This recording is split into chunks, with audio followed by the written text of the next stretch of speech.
The 2025 preseason is upon us, and that means we're here for free agency. This video will be in the 2025 offseason playlist here on the channel, and also in the free agency playlist.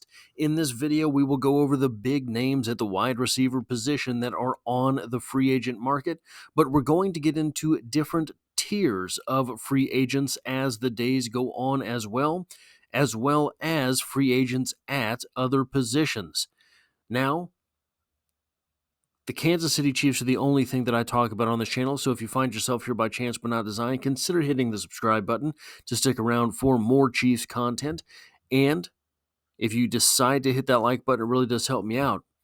But we are here for all of this in the offseason of 2025, not to mention all the players that the Kansas City Chiefs ultimately end up signing. So let's get into it. Obviously, the apple of free agency, the apple of all free agency, not just the wide receiver class, is the man from Cincinnati, Tee Higgins, 26 years old, went to college at Clemson, entered the NFL in 2020 as a second-round pick, number 33 overall.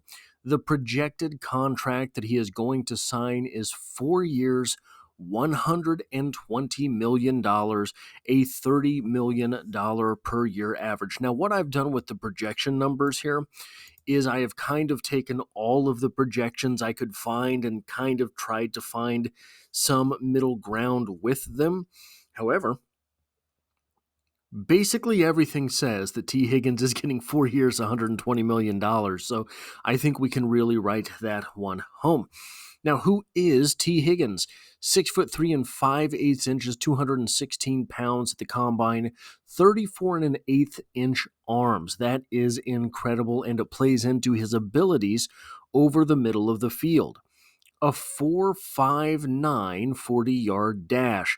This is why you will never see the Kansas City Chiefs sign or draft a Tee Higgins, because Andy Reid loves that speed. A 1.66 10-yard split. Neither of those numbers anything to write home about, nor is a 31-inch vertical. 10-foot 3-inch broad jump is a decent number there. So what you're looking at with Tee Higgins is a great big wide receiver who had basically zero testing go in his way. So what are we looking at as far as what it is that he has done in the NFL? Only 330 receptions for 4,595 yards and 34 touchdowns over the first 5 years of his career. The only year he has not topped 100 targets was the 2023 season, where he played 12 games. Now, if there is a knock to be had here, look at this. 2021, he played 14 games. 2022, 16 games. There were 17 in the season. 2023, 12 games. 2024, 12 games. So without diving too much into that, that is a lot of time missed. His average season right now is 80 receptions for 1,116 yards and 8 touchdowns. That is what you were looking at with Tee Higgins, and don't let that 4.59 40-yard dash confuse you. He has a 13.9 yard average on his career. That rings of a deep threat. 67-yard long as a rookie, 54 his sophomore campaign in the NFL, 59 in the 2022 season, and 80-yard long in 2023. The worst season of his career. He still had an 80-yard reception, and last season, through the injuries, just a 42-yard long, but a 42-yard long is, well, 42 yards, nearly half the field. So the wide receiver, who is Tee Higgins on the field, and how does this play out for the Kansas City Chiefs? Well, he's a legitimate number one wide receiver. I think that we have seen enough of him on the football field to know that this is not the byproduct of having Jamar Chase on the other side. This is not just the byproduct of having Joe Burrow throwing him the football. He makes his own opportunities. He is elite in the open field. He is elite over the big target over the middle of the field. Guys, he might be second to none over the middle of the field in the NFL. It is difficult for me to think of anyone who is better than him over the middle of the field. And it's strange. You remember Travis Kelce just sort of finding himself open so often, and you're like, how did they just forget Travis Kelce? That's what happens for Tee Higgins over the middle of the field. And he has run after the contact, run after the catch threat, right? Catch and create type wide receiver. He might be the greatest in NFL history at catching the ball, getting small. What that does is it forces the defensive backs to hit him when he's on balance. I don't know how often defensive backs literally just bounce off of him. It might be the greatest receiver in NFL history at catching and getting small. I literally don't know if I've ever seen anything like it. He is a classic example of a guy who plays way faster than his 40-yard dash. He is a good example of a guy who does play up to his size. Here's the big idea for the Kansas City Chiefs when it comes to Tee Higgins in the free agent market. The Chiefs aren't going to sign him. There's no chance the Kansas City Chiefs come away from this offseason with Tee Higgins on their wide receiver core. Hopefully, for the Kansas City Chiefs, the price tag gets driven prohibitively high, gets driven as high as possible, so that no matter how good Tee Higgins is for his new team, assuming he finds a new team, no matter how good he is, he cannot live up to the price tag, and he ends up tanking someone else's team the same way that it appears Tyreek Hill is doing in Miami.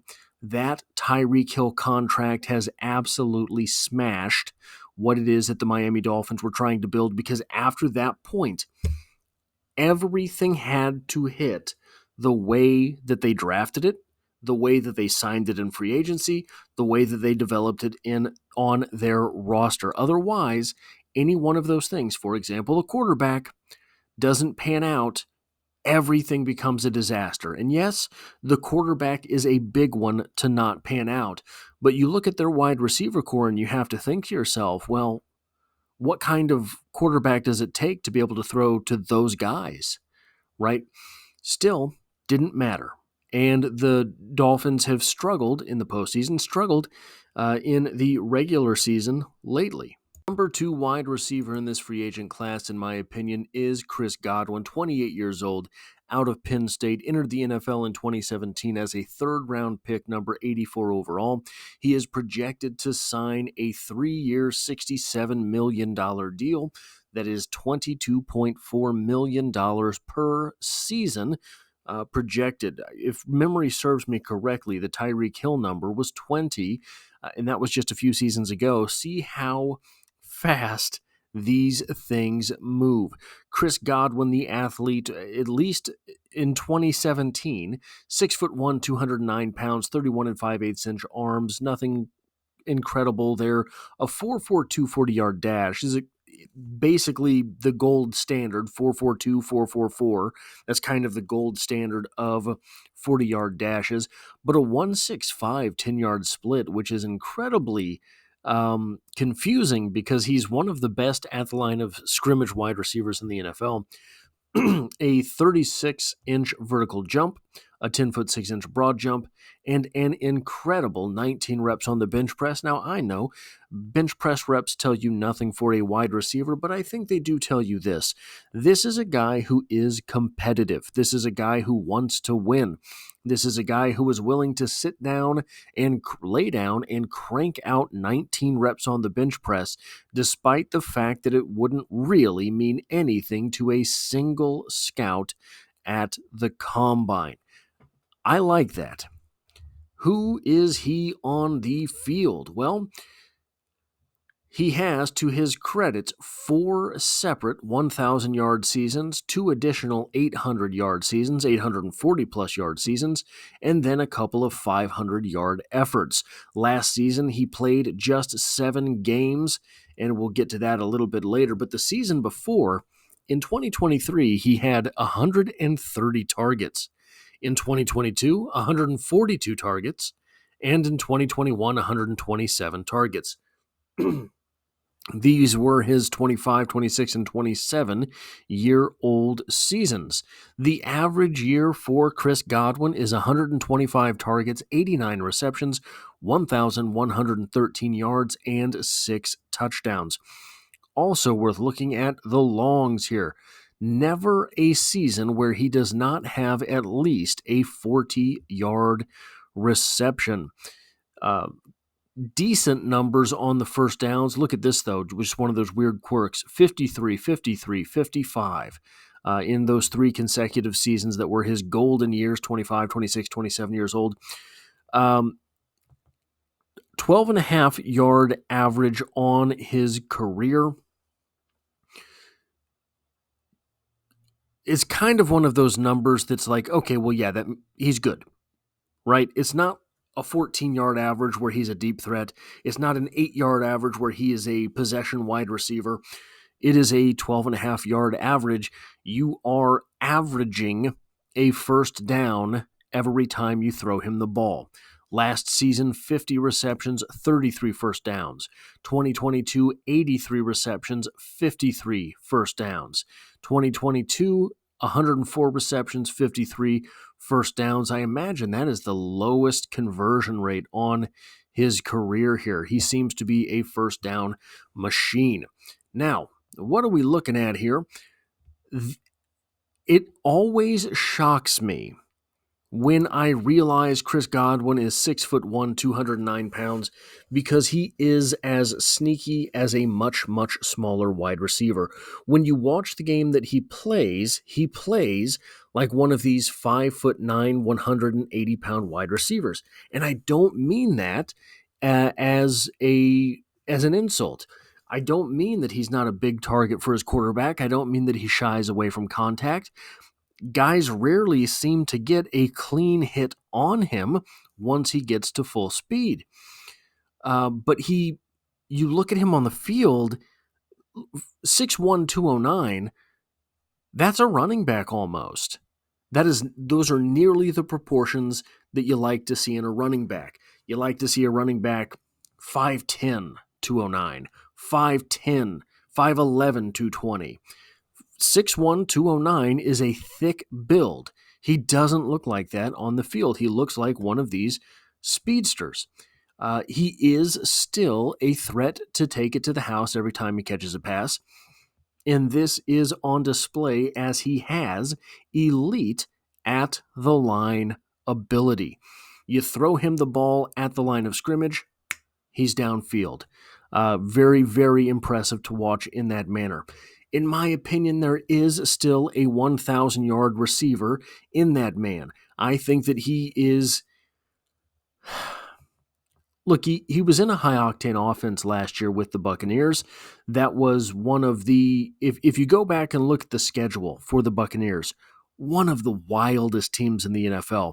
Go from smashing a really good team to losing to a really bad team to scoring 50 points over here to they can't figure out what happened once they got off the bus over here. A wild team. And he was still fairly productive last season, but he didn't, who knows what would have happened had he played the entire season. That said, last year did end because of a dislocated ankle. That is not, and look, what happens to Patrick Mahomes every December 1st? He sprains an ankle. Why? Because he has bad ankles. Ankles just go bad.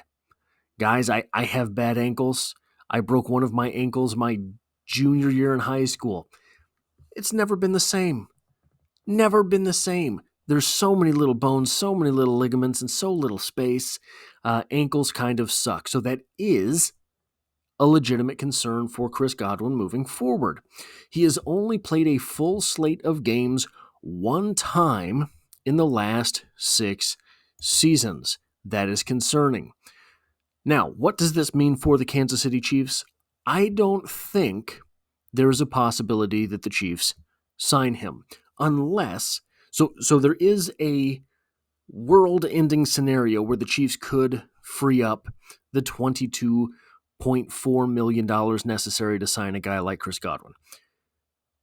Patrick Mahomes undergoes a full restructure that frees up something like $30 million.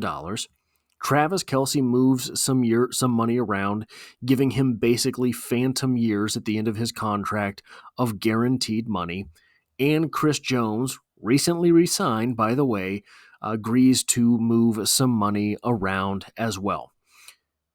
So it would be moving heaven and earth for the Kansas City Chiefs to pull this off. But if they did, Chris Godwin. So when you started looking at last year's offense with Hollywood Brown and Xavier Worthy, the possibility of those two, it was one of these mouth-watering sort of, those are the perfect wide receivers in an Andy Reid offense. Those two guys in an Andy Reid offense with Patrick Mahomes throwing the ball should be utter destruction. We never really got to see it. Even though Hollywood Brown came back towards the end of the season, I don't think he was full speed. Xavier Worthy was obviously still a rookie. If Hollywood Brown is the perfect wide receiver for an Andy Reid offense, Chris Godwin is the perfect receiver for an Andy Reid offense plus 20%. He is difficult to bring down. He is thick built. He is a tough guy. Injuries notwithstanding, but a Worthy, Rice, and Godwin sort of offense would be universe altering. It would be ridiculous. My number 3 wide receiver in this wide receiver free agent class is Keenan Allen. I still believe in Keenan Allen. I took a little bit of heat last offseason when I ranked him so highly there as well. But here is the thing. 32 years old, out of California. He entered the NFL in 2013 as a 3rd-round pick, number 76 overall. Absolutely wild that so few of the wide receivers we have talked about so far have been first-rounders. Projection for a contract is 2 years, $16 million, and $8 million per year average. Did not do much at the combine. 6'2", 206 pounds, 32 3/4 inch arms, 10-inch hands, 19 on the Wonderlic. Not too terribly much you can read from there, except 10-inch hands. That's where you're getting that possession wide receiver status from, because every time I think of Keenan Allen, in my mind, he's 6'6", 240 pounds. That is not the case. Looking at his career here, you have a wide receiver who has 1, 3, 5, 6,000-yard seasons to his name. He has a 900-yard season in there.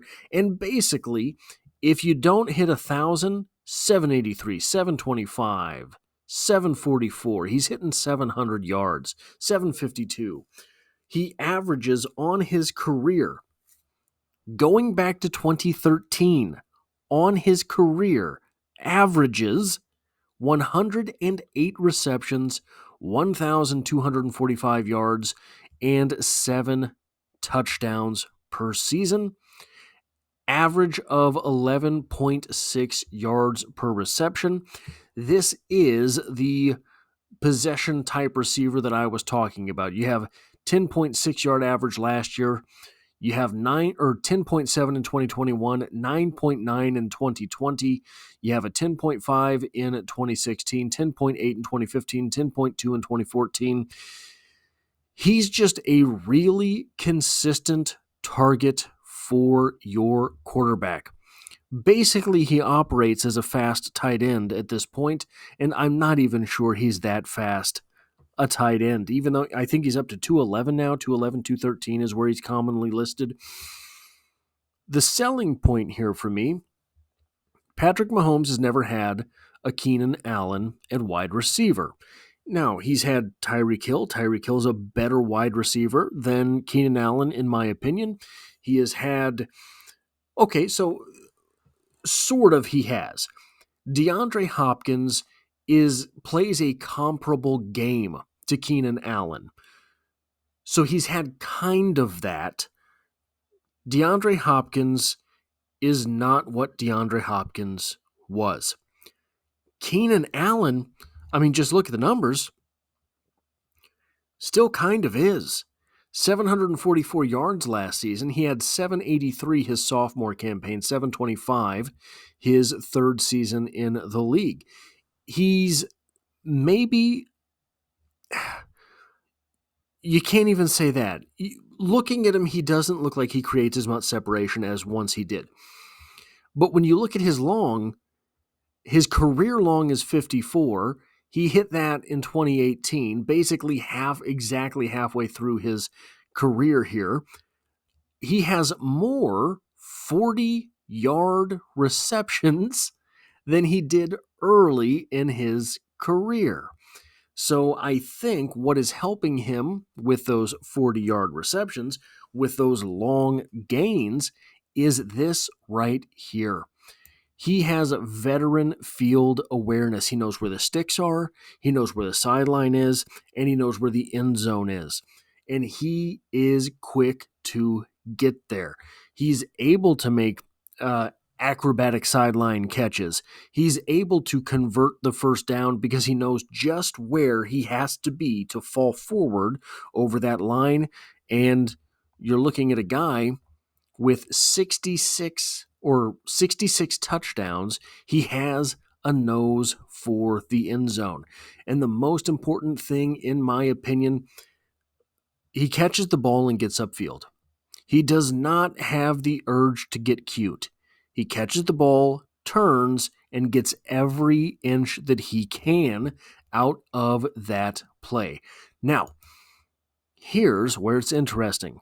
This is the biggest name / contract where I think it's a legit shot for the Kansas City Chiefs. $8 million a year would be a big number for the Chiefs to pull off at this point. Can they get him to 7? Does he want a ring? A ring would make him a very, very real Hall of Fame contender. A ring puts him over the top. Look, he's been in the NFL since 2013. Top of my head, I don't know if he's won any playoff games. Have the Chargers won? I'm sure they have going back, but I don't know how many he would have won, right? And then you go to the Bears this past season. So I think if he does want a ring, if he does want to finally win in the playoffs, there could be something there between Keenan Allen and the Kansas City Chiefs.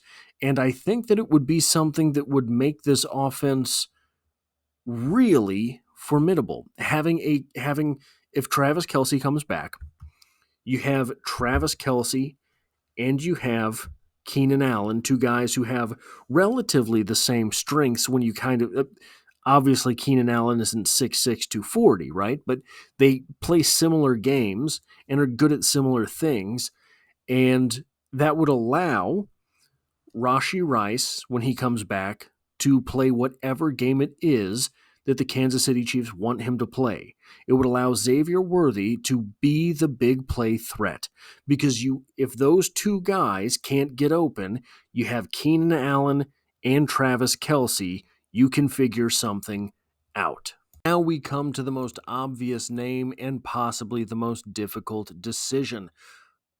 Hollywood Marquise Brown is the number 4 name on this list, 27 years old, out of Oklahoma, entered the NFL in 2019 as a first-round pick, went 25th overall, projected to sign a 1-year, $10 million deal. I guess we're just saying it's inflation, because if you're signing a deal bigger than you signed with the Chiefs last year after missing nearly the entire season and disappearing in the Super Bowl, by the way, I don't know how you sign a contract for more money than you had. Now, who is Hollywood Brown? 5'9" and 3/8 inches, 166 pounds, 30 and 1/2 inch arms, 9-inch hands. Ended up running a 4.27 40-yard dash at the Oklahoma Pro Day, but you don't really see that number listed anywhere. So that is what it is. Here is the career of Hollywood Brown. 500 yards is basically what you're getting out of him. He has one 1,000-yard season, average season of 858 yards, but that is thrown off by a 1,000-yard season in 2021. He has two 500-yard seasons, two 700-yard seasons, and a 91-yard season. So I don't know what you want to make out of Hollywood Brown. When he's on the field, he's very good. When he's on the field, he's very slippery. He looks good in the Kansas City Chiefs offense. We saw a little bit of that just last year. Re-signing him in Kansas City, he would be familiar with the system. He would still, however, be an injury concern, obviously. No matter where he signs, it is likely to be another one-year prove-it deal. That's the big thing here. It's likely to be another one-year prove-it deal. Why? Because he didn't prove it last year. If that is the case, why not sign where you already have a living situation? You already know the offense. You have already started to develop a connection with the quarterback. The idea of Hollywood Brown re-signing with the Kansas City Chiefs is almost too obvious, right? It's one of those things that you almost assume going into this off-season, assuming as well that the Kansas City Chiefs are able to reclaim some cap space. Here's the thing. It might be very obvious, if all things considered are equal, for Hollywood Brown. If Hollywood Brown gets 15 offers for 1 year, $10 million, one of those teams is the Kansas City Chiefs, why wouldn't you come back to Kansas City? You've already got a house. You've already got some place to live. You already know the offense. You already have a connection with the quarterback. You already know how you blend in with these other wide receivers. If all things considered are equal, why wouldn't you come back? Would the Chiefs want him? Sounds like obviously, why wouldn't they want why wouldn't they want Hollywood Brown to return to their offense? Well, here's the thing. Rashee Rice, the number one wide receiver for the Kansas City Chiefs, is going to miss part of the season. Injury and suspension. We have no idea what that suspension is going to come out to. We're pretty sure he's going to miss some time with an injury. Signing another guy who is as likely to miss extended periods of time as Hollywood Brown would just put the Kansas City Chiefs back where they were last season. The moment he goes down with something or other, you don't have two wide receivers if that happens before Rashee Rice comes back. You also have a 160-pound wide receiver on the other side of the offense in Xavier Worthy. What happens to your offense if Rashee Rice is still injured/suspended? Hollywood Brown pulls a Hollywood Brown and pulled some muscle. And then Xavier Worthy gets nicked up too. To be without your top three wide receivers would be absolutely calamitous for the Kansas City Chiefs, and I think that might sort of make them hesitate to re-sign Hollywood Brown. The fifth name on this list is obligatory. If I can get myself back up to the right place. Amari Cooper, 30 years old, out of Alabama, entered the NFL in 2015 as a first-round pick, number 4 overall, projected to sign a 2-year, $21 million deal. That is $10.5 million per season. Amari Cooper goes 6 foot tall and 7/8 inches, 211 pounds, a 31.5 inch arm, 10-inch hands, a 4.42 40-yard dash with a 1.61 10-yard split.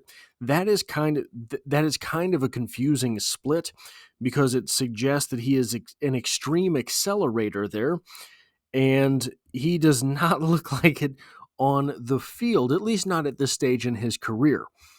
33-inch vertical, 10-foot broad jump. Again, with some of these names, right, you're looking at something that is irrelevant at this point in their career, because does Amari Cooper still run a 4.42 40-yard dash? It does not look like it to me.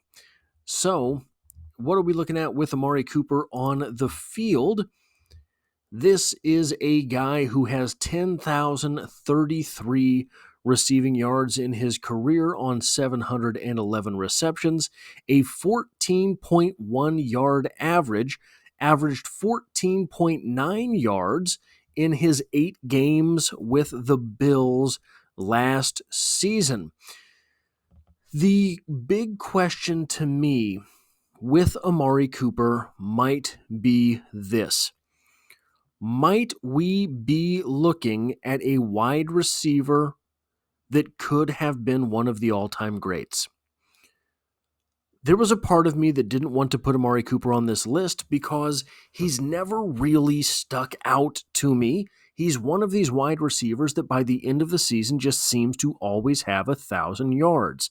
Since 2015, 10 years in the league, he averages 1,108 yards per season, 7 touchdowns per season, and 78 receptions.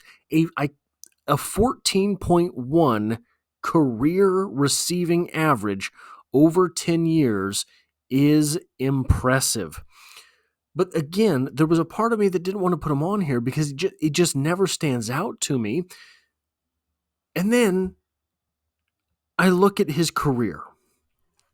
Oakland, Dallas, Cleveland. It was not until Buffalo that he had a really top-of-the-line quarterback, or at least a quarterback that would give him top-of-the-line types of opportunities.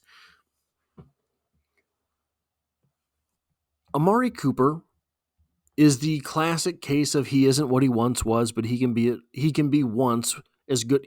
He won't ever be as good as he once was, but he can be as good once as he ever was. That said, he still ended last season with 547 yards in 14 games. Now, he's going to miss some time. He misses time a lot in his career, but most of the time it's not extended absence. You know, he had the 2018 I'm absolutely wrong on that. You're looking at 15 games there.